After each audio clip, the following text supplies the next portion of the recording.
Welcome to the Wild and Curious podcast, a show that's part travel, part feminism, and completely inspired by extraordinary women worldwide. I'm Theresa Christine. And I'm Suzanne Schmedding.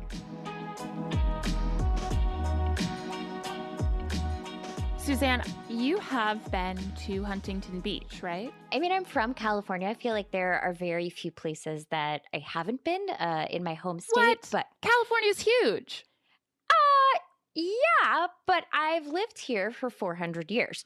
So what I'm saying is that like I've hit like those major destination points in California that like you think of as California. Like you've been to Tahoe and Santa Cruz and San Francisco and Oakland and, obviously live in Los Angeles. But what's so funny is just, you get this idea in your head that Los Angeles or San Francisco like is California. But oh my gosh, yes. Because I am not from California. I grew up in South Carolina. You fool. And I know, what was I thinking? And definitely the vision of California, it's almost like I thought that Los Angeles and San Francisco were, the palm trees and the beach. And especially Los Angeles, it definitely is. But then you go to Huntington Beach and you're like, oh, this is California. Right. That's California. And I think that's what's so funny about like, especially growing up here, you don't really get that vibe of like, oh, I am in California now until you get to one of those beach cities. But like really specifically Huntington Beach, like you go and there are these signs that say, welcome to Surf City, USA. And it has that beach and that kind of laid back vibe and it's so perfect. Yeah, it's perfect and it's beautiful. But it's not really like at the top of anyone's destination list when they're like, where are you going to go in California? It's like, oh, I'm going to go to Los Angeles. I'm going to go to San Francisco. You go other places first. You hit those big ones. Yeah, you're not like Huntington Beach. But that's why it's really exciting to chat with our guests today. We have Cathy Young and Suzanne Janecheck, the president and vice president, respectively, of the Wahine Kai Surf Club. They just celebrated their 15th anniversary last year. They are founders of this incredible surf club for women. We are so excited to talk to them. Super stoked. I think we're going to be surfers. Yeah, we're going to be surfers by the end. I'm pretty sure. Well, for me in 1979, I was met with pretty much the same sort of attitude that women face today in other aspects of life. And that is that women, I wasn't supposed to be able to do that. Women don't surf. Women do not skateboard. And at that time, I didn't understand it as a cultural issue. I thought they meant like physically I couldn't do it. So when I had teachers telling me and classmates telling me that girls don't skateboard and girls don't surf, I was like, no, I can actually, you watch, I can do these things. And, I had girlfriends tell me, the guys would like you better if you didn't come around with your surfboard. And I remember at that time just kind of compelling reasons. A lot. Yeah. I'll never forget that one. Yeah, well, it was more, she was trying to help me. She was trying to say, you could get a boyfriend, Cathy, maybe if you didn't have that surfboard. So I remember looking at her and just saying, well, then they don't really like me then. If they're not going to like me as a surfer, then they don't like me. Right. And seriously, yeah. If it's something that you love and is part of who you are, why would you like hide that? Well, that was the culture back then in 1979 when I was, a junior in high school. But it's funny now because, I would say now we're cool. Right. Now, female surfers are in the in.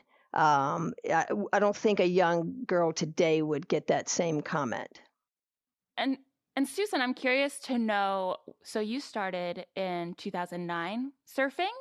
I'm curious to know, like, what the scene was like for you, not only as a woman, but also as a woman who, you're not 18 years old going to the beach. Like, you were a little older. Like, right. Did you face biases as well? I think at that time for me, it was a little bit more active for women. So I was noticing more women dotted around the beaches. I mean, in the water as surfing. I think not as prevalent as it is today, but I felt a little bit more comfortable whenever I did see a woman, and I would gravitate towards that. And then joining Wahine Kai was just a godsend. I mean, because it's the culture of women and the sisterhood of women that are all in the same boat. And so it's from beginners to advanced and everything in between. So there's something that you can learn from somebody, or you could teach somebody. So it was quite a revelation for me. And I love that too, because first of all, surfing is such a high adrenaline activity. But then also just female friendships and bonds are so strong, and like there's so much energy surrounding that as well. What is that like? It's very intense, and it's like you meet your best friend, and there's just such a bond, such a strong bond. And the surf culture in and of itself is strong, but then having a sisterhood of surf culture is even like the intensified. So we gather together in the water and out of the water. So we support each other in so many different ways. So it's really incredible. Yeah, no, I mean, especially considering it's essentially a solo sport, and you have this community that you've created, and like the bond is so intense. Like, I think that's one of the things that when we're reading about Wahine Kai makes it so special to learn about. I would love to hear more about how the group started and, what your roles are like in there. So the club started in 2004 with Amy Valachis, who had the idea that she just wanted to have other women out in the water when she was out there surfing, for friendship and for safety.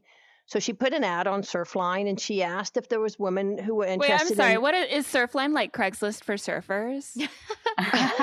What is this? What is Surfline? Well, Surfline is a company that has cameras placed like all over the world. And it's a subscription service, and you can go and you could check out the waves. Like if you want to, from your house, you can go check and see how the waves are breaking that day. They also give you forecasts and, on tides and the swell itself. They'll give you water temperature.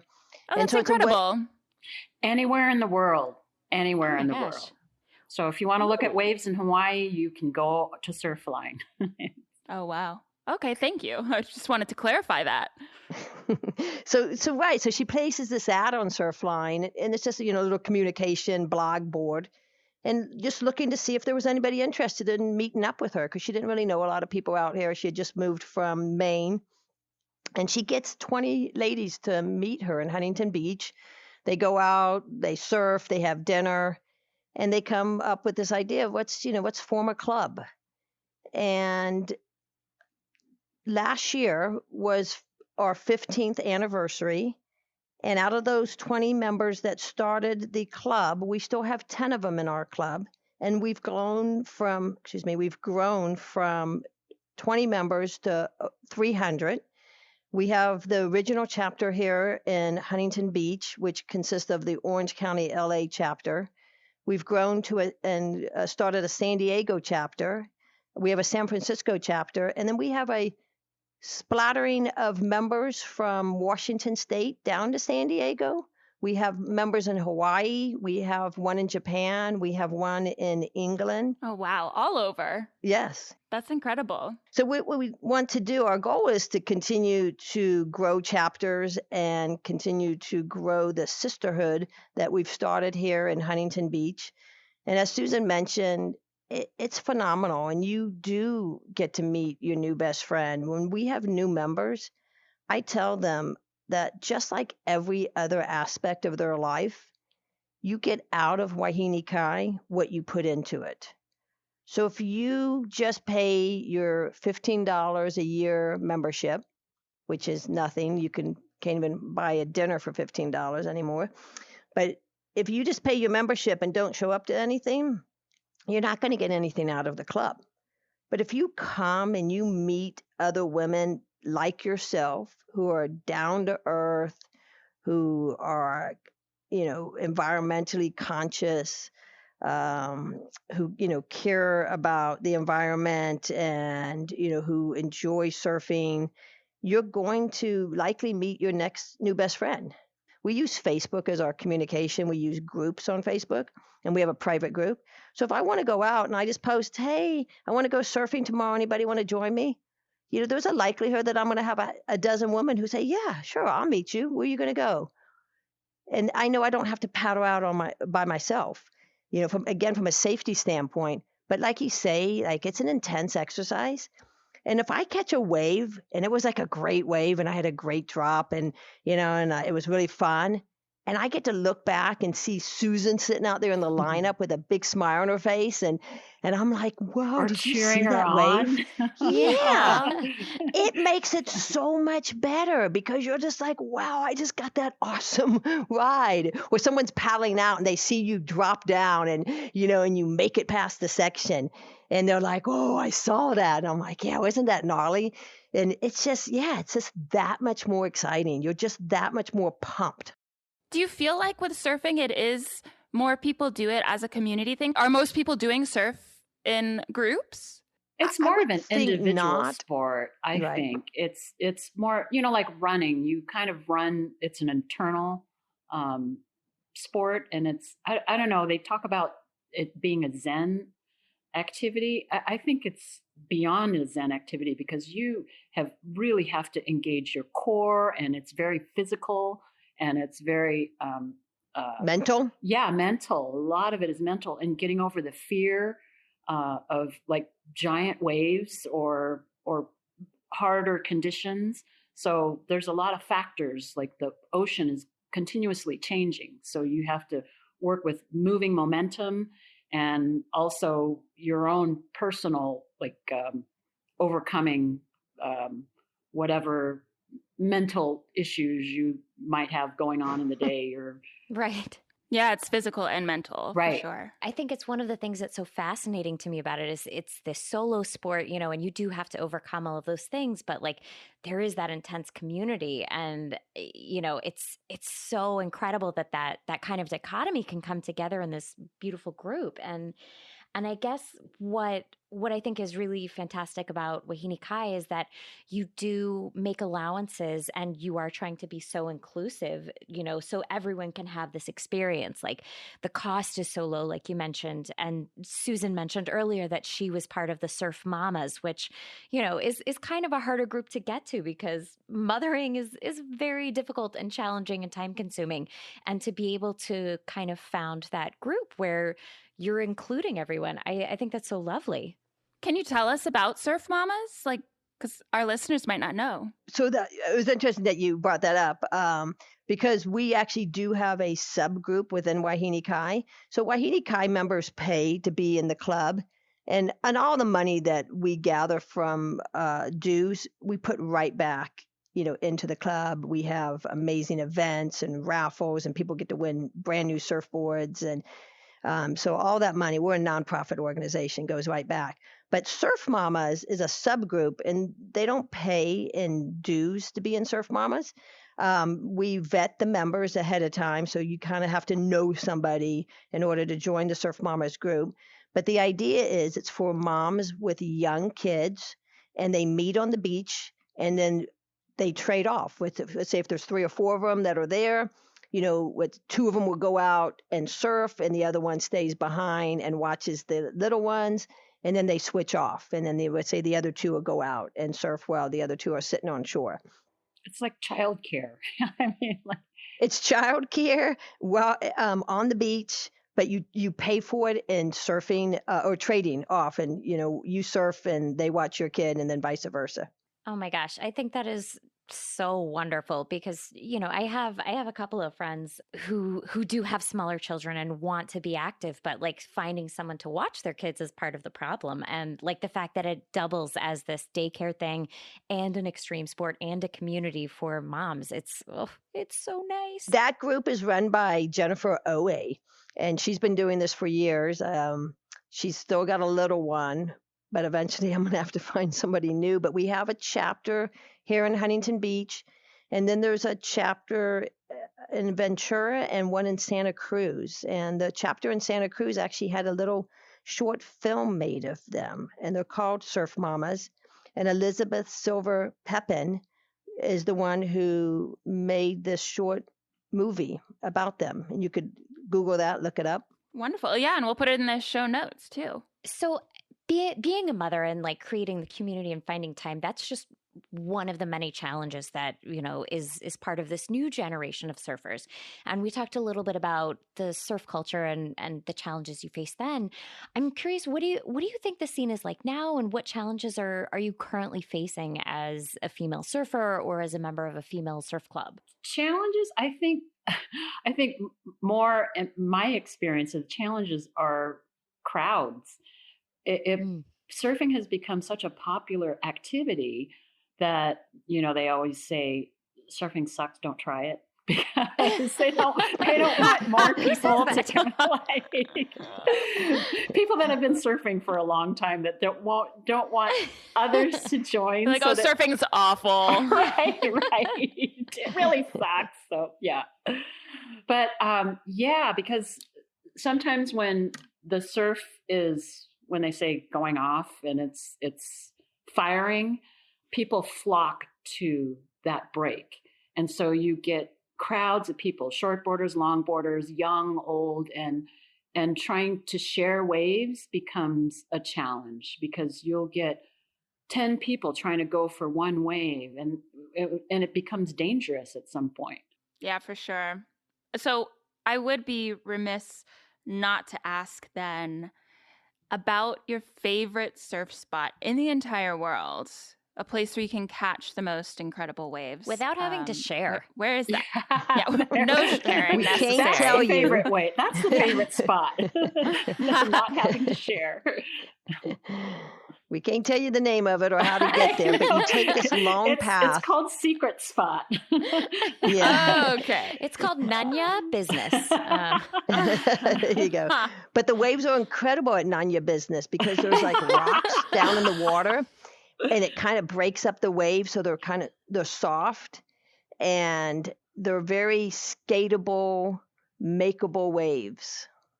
Yeah, the face of the wave, it's when it's starting to build its A-frame, the face of the wave is rolling, so it's not like pounding, and so you're able to pop up on the wave and able to ride it into what they say, the pocket.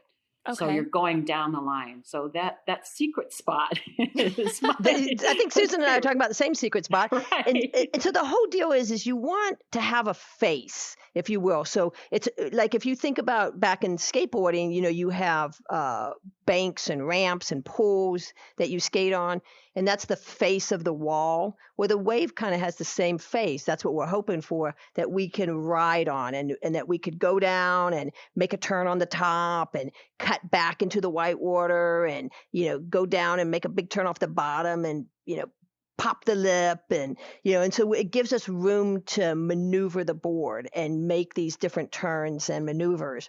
And that's what you're looking for. And so the place that Susan and I are not talking about has, and it's somewhere here in Southern California.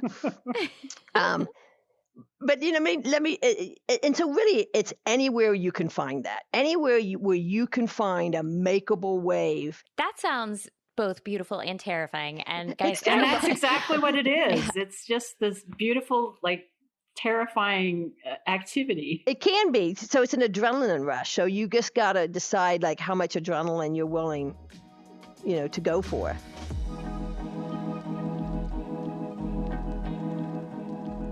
Suzanne, so how likely are you now to go surfing? I think we can clock that at 100%.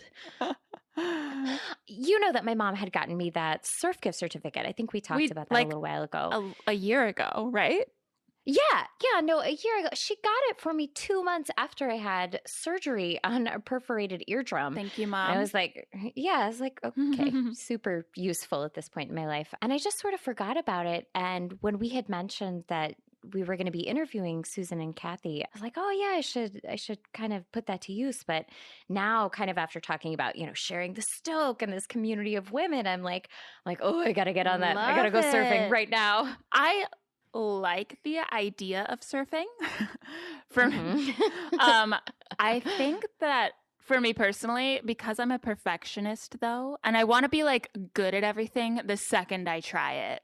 And I think that surfing is something where you have to do it a lot and continuously to actually get good and to even just stand up. You have to have so much muscle.